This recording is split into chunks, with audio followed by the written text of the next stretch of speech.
During World War II, more than half of Europe was either threatened or taken over by Nazi Germany, and just about every other country was affected in some way.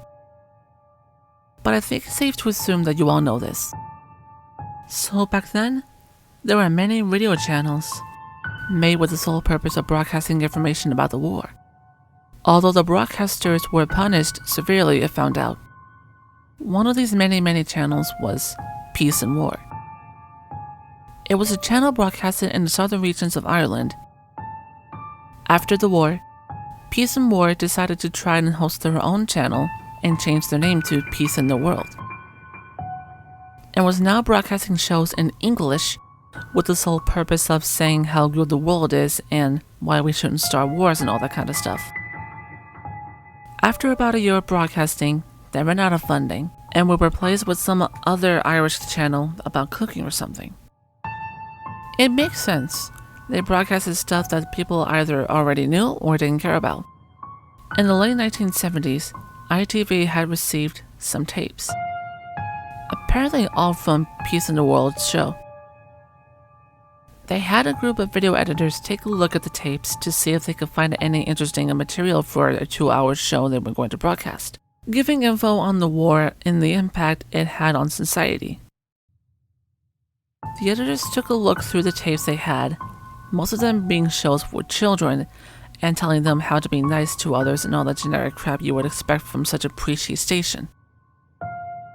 After a few days of looking through the unbearably boring shows, one tape they were about to play had a dent in the corner of it, and was covered in dust. Strange, as all the other tapes seemed to be in mint condition. But when they were almost 3 decades old, the alternative is more surprising. When they started up the tape, everyone jumped slightly, as all they can hear was white noise, and the screen showed only static. They ignored this, figured the tape was broken, and moved on. The next tape had the exact same sound, only there was something viewable on the screen. It was a woman, sitting in a blue chair surrounded by children as she read the book. The show never displayed a name, although they had seen it before on the other tapes. The woman had always read 2 stories to the children per episode. The first one telling them how a kid was bad and got punished, and the second telling them how a kid was good and got rewarded. After that, she would talk briefly about what we learned today, and then she would say in unison with the kids sitting around her, "And remember, in order to be safe, we must have peace in the world." This particular tape played out as normal. You can kind of make out some words if you look hard enough at the blurry screen, but the sound was just white noise, playing on throughout the entire episode. All the other tapes after that were all displaying static and white noise, and all had dents in the exact same places. Except for that one tape. Upon further inspection, the editors found that it wasn't white noise, but rather highly distorted speech. They decided to play the tape in reverse to see if they could hear anything differently. One of the editors ran out of the room. Another almost fell out of his chair. The audio was indescribable. It sounded like a low, creepy chanting that was highly shocking, seeing as they weren't expecting to hear much more than a few words.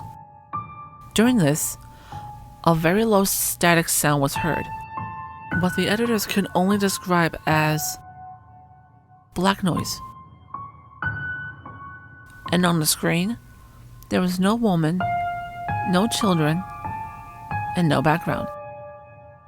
Only that blue chair with a book sitting on it, while they were both set on fire. The 2 editors that actually stayed at this point listened carefully and could make out some words in Gaelic. One of the 2 remaining editors quit his job after this, but the one editor that remained edited the reversed audio and found that it said, "Let the world burn. Let the peace be diminished. Let the lands wage war." Over and over and over until the episode was finished. The editor destroyed the tapes and also quit his job. Years later, the editor was mugged and beaten by an unidentified street gang, and was then set on fire, as the gang sang menacingly, "Let the world burn, let the world burn, let the world burn."